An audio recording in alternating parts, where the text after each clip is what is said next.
ಶಿವಣ್ಣವರು 3 ಸಾರಿನೂ ಗೆದ್ದಿದ್ದಾರೆ, 4ನೇ ಬಾರಿನೂ ಗೆಲ್ತಾರೆ. ಅವರು ಬಿಜೆಪಿ ಹೇಳ್ಕೊಳ್ತಾರೆ ಸೋಲ್ತಾರೆ, ಶಿವಣ್ಣವರು ಸೋಲ್ತಾರೆ ಅಂತ ಪದೇ ಪದೇ ಹೇಳ್ತಾರೆ. ಸಂಘಟನೆ ಮಾಡಬೇಕಂದ್ರೆ ಹೇಳಲೇಬೇಕು, ಶಿವಣ್ಣ ಸೋಲ್ತಾನೆ ಅಂತ ಹೇಳಬೇಕು, ಆಗಲೇ ಅವ್ರು ಸಂಘಟನೆ ಮಾಡೋಕ್ಕಾಗೋದು. ಆ ದೃಷ್ಟಿಯಿಂದ ಹೇಳ್ಕೊಳ್ತಾ ಇದ್ದಾರೆ. ಸೋಲ ಮಟ್ಟಕ್ಕಿನ್ನ ಈ ಕಾಂಗ್ರೆಸ್ ನಮ್ಮ ತಾಲೂಕಲ್ಲಿ ಬಂದಿಲ್ಲ. ತಾಲೂಕಲ್ಲಿ 2028ಕ್ಕೆ ಕಾಂಗ್ರೆಸ್ ಸೋಲ್ತದೆ, ಇಲ್ಲಿ ಬಿಜೆಪಿ ಅಭ್ಯರ್ಥಿ ಗೆಲ್ತಾರೆ ಅಂತ ಹೇಳಿ ಸಾಕಷ್ಟು ಚರ್ಚೆಗಳು ಬಿಜೆಪಿ ಹೇಳ್ತದೆ ಮಾತುಗಳು. ತಾವು ಒಂದು ಬ್ಲಾಕ್ ಪ್ರೆಸಿಡೆಂಟ್ ಆಗಿ ಏನು ಹೇಳಕ್ಕೆ ಇಷ್ಟಪಡ್ತೀವಿ? ತಾಲೂಕಲ್ಲೇ 3 ಬಾರಿನೂ ಸೋಲ್ತಾನೆ ಅಂತ ಹೇಳ್ತಾ ಇದ್ದವರು. ಕಾಂಗ್ರೆಸ್ ಸೋಲ್ತದೆ ಅಂತಲೇ ಹೇಳಿದ್ದು. ಯಾವತ್ತು ನಮ್ಮ ಪಕ್ಷ ಬಿಜೆಪಿ ಸೋಲ್ತದೆ ಅಂತ ಅವ್ರು ಹೇಳ್ತಾ ಇರಲಿಲ್ಲ. ಹಾಗಾಗಿ ಶಿವಣ್ಣವರು 3 ಸಾರಿನೂ ಗೆದ್ದಿದ್ದಾರೆ, 4ನೇ ಬಾರಿನೂ ಗೆಲ್ತಾರೆ ಅವರು. ಸರ್, ಈಗ ಅವ್ರೀಗ ಎಲ್ಲ ಹೊಂದಾಣಿಕೆ ಆಗಿದ್ದಾರೆ. ನಾರಾಯಣ ಸ್ವಾಮಿ ಕೂಡ ಈ ಒಂದು ಕ್ಷೇತ್ರಕ್ಕೆ ಮತ್ತೆ ಎಂಟ್ರಿ ಕೊಟ್ಟಿದ್ದಾರೆ, ಮತ್ತು JDS ಕೂಡ ಈ ಕಡೆ NDA ಒಂದು ಒಂದಾಗಿರೋದ್ರಿಂದ ಎಲ್ಲ ಒಂದು ಕಡೆ ಹಿನ್ನಡೆ ಆಗಲ್ವಾ ತಮಗೆ ಈ ಬಾರಿ ಅಂತ? ನಮ್ಮ ತಾಲೂಕಲ್ಲಿ ಬಾಬು ರೆಡ್ಡಿ, ಪ್ರಸಾದಣ್ಣ, ಚಲಣ್ಣ ನಮ್ಮ ಕಾಂಗ್ರೆಸ್ಲಿ ಇರೋವರೆಗೂ ಕಾಂಗ್ರೆಸ್ನ ಸೋಲ್ಸೋಕ್ಕೆ ಯಾರ ಕೈಲಾಗಲ್ಲ.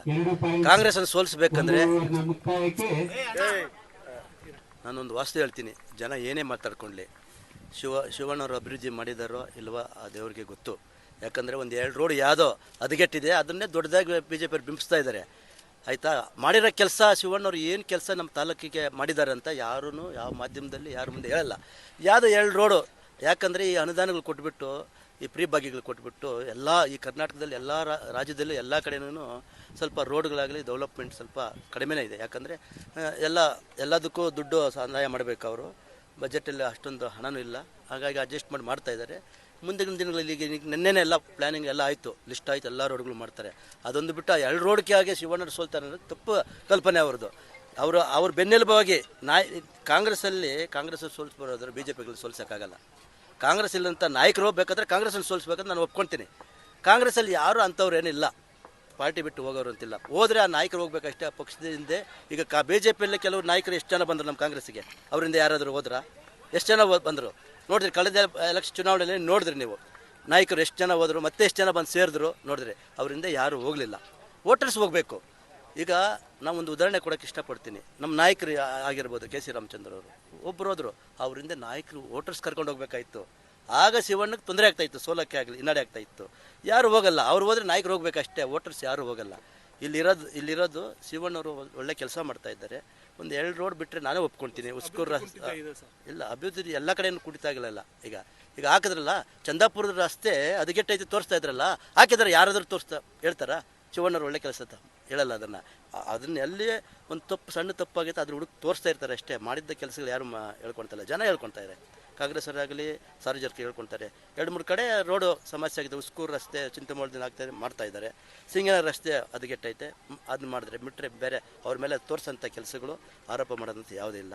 ಹಾಗಾಗಿ ಅವ್ರು BJPಯವರು ಹೇಳ್ಕೊಳ್ತಾರೆ ಸೋಲ್ತಾರೆ, ಶಿವಣ್ಣವರು ಸೋಲ್ತಾರೆ ಅಂತ ಪದೇ ಪದೇ ಹೇಳ್ತಾರೆ. ಸಂಘಟನೆ ಮಾಡಬೇಕಂದ್ರೆ ಹೇಳಲೇಬೇಕು, ಶಿವಣ್ಣ ಸೋಲ್ತಾನೆ ಅಂತ ಹೇಳಬೇಕು, ಆಗಲೇ ಅವ್ರು ಸಂಘಟನೆ ಮಾಡೋಕ್ಕಾಗೋದು.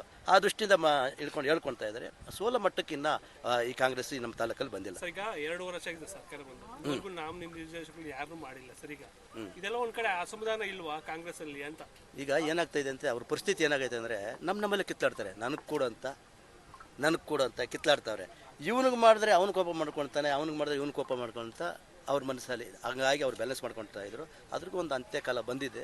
ಈ ಜನವರಿ ಎಂಡಿಂಗಲ್ಲಿ ನೀವೇ ನೋಡಿ ಆಗ್ತಾ ಇದೆಲ್ಲ, ನೀವೇ ನಮ್ಮಲ್ಲಿ ಹೇಳ್ತೀರಿ. ಆನೇಕಲ್ ಪ್ರಾಧಿಕಾರಕ್ಕೆ, ಅಭಿವೃದ್ಧಿ ಪ್ರಾಧಿಕಾರಕ್ಕೆ ಮದ್ದೂರಪ್ಪರನ್ನ ಚೇರ್ಮನ್ ಆಗಿ ಮಾಡಬೇಕು ಅಂತ ಹೇಳ್ಬಿಟ್ಟು ಸಾಕಷ್ಟು ಚರ್ಚೆ ಆಗಿದೆ. ನಮ್ಮ ಮಾಧ್ಯಮದಲ್ಲಿ ಬಂತು, ಚರ್ಚೆನೂ ಆಯಿತು.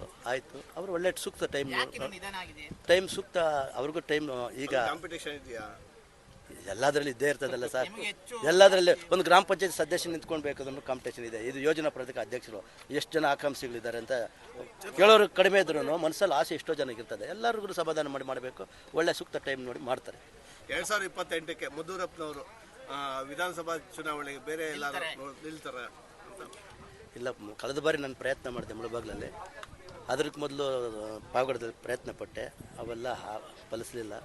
ಯಾಕೆ ಕೊನೆ ಗಳಿಗೆಯಲ್ಲಿ ನಮಗೆ ಸೀಟು ಅನೌನ್ಸ್ ಮಾಡಿದ್ರು ಮುಳಬಾಗ್ಲಲ್ಲಿ ನಿಂತ್ಕೊ ಅಂತ ಹೇಳ್ಬಿಟ್ಟು. ಆಮೇಲೆ ಅಷ್ಟೊತ್ತಿಗೆ ನಾವು ಶಿವಣ್ಣದು ನಾಮಿನೇಷನ್ 3 ದಿನ ಇತ್ತು. ಹಾಗಾಗಿ ನಾವು ಬೇರೆ ಎಲ್ಲ ಸಿದ್ಧತೆ ಆಗಲಿಲ್ಲ. ನನ್ನ ಆಸ್ತಿ ಘೋಷಣೆ ಮಾಡ್ಕೊಂಡಿರಲಿಲ್ಲ.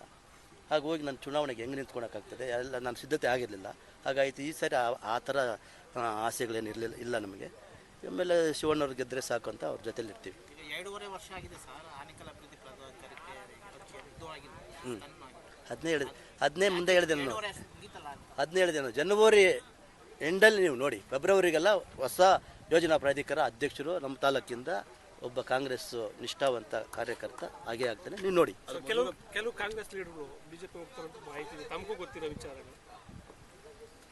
ಈಗ ಮಾತಾಡೋವಾಗ ಎಲ್ಲ ಬೇಜಾರ ಒಂದು ಏನೋ ಶಾಸಕರ ಹತ್ರ ಒಂದು ಕೆಲಸಕ್ಕೆ ಹೋಗ್ತಾರೆ, ಕೆಲಸ ಆಗಲ್ಲ, ಆವಾಗ ಬೇಜಾರನ್ನ ಹೇಳ್ಕೊಳ್ತಾರೆ. ಅಷ್ಟು ಮಟ್ಟಕ್ಕೆ ಹೋಗ್ಬಿಡೋದಿಲ್ಲ, ಯಾರು ಹೋಗಲ್ಲ. ಹೋದಾಗ ಇಂಥವ್ರು ಹೋಗ್ತಾರಪ್ಪ ಅಂತ ಹೇಳ್ಬೋದು. ಕೆಲವು ಏನಾಗ್ತದೆ, ಕೋಪ ಕೇಳ್ತಾರೆ ಹೋಗ್ತೀರಂತ, ಯಾರು ಹೋಗೋದಿಲ್ಲ. ಆ ಹೋಗೋಂಥ ಸಮಯಗಳು ಇನ್ನೂ ಬಂದಿಲ್ಲ. ಇನ್ನು ಕಾದು ನೋಡಬೇಕು, ಯಾರು ಹೋಗ್ತಾರೆ ಬಿಡ್ತಾರೆ. ಅದು ನಿಮ್ಗೆ ಮಾಧ್ಯಮದವ್ರು, ನಮಗಿಂತ ಮಾಧ್ಯಮದವ್ರಿಗೆ ಹೆಚ್ಚಾಗಿ ಗೊತ್ತಾಗಿರ್ತದೆ. ಯಾಕಂದರೆ ನಿಮ್ಮ ಮುಂದೆ ಓಪನ್ ಆಗಿ ಮಾತಾಡ್ತಾರೆ, ನಮ್ಮ ಮುಂದೆ ಮಾತಾಡೋದಿಲ್ಲ. ನಿಮ್ಗೆ ಗೊತ್ತಿರ್ತದೆ, ನೀವೇ ಹೇಳಬೇಕು.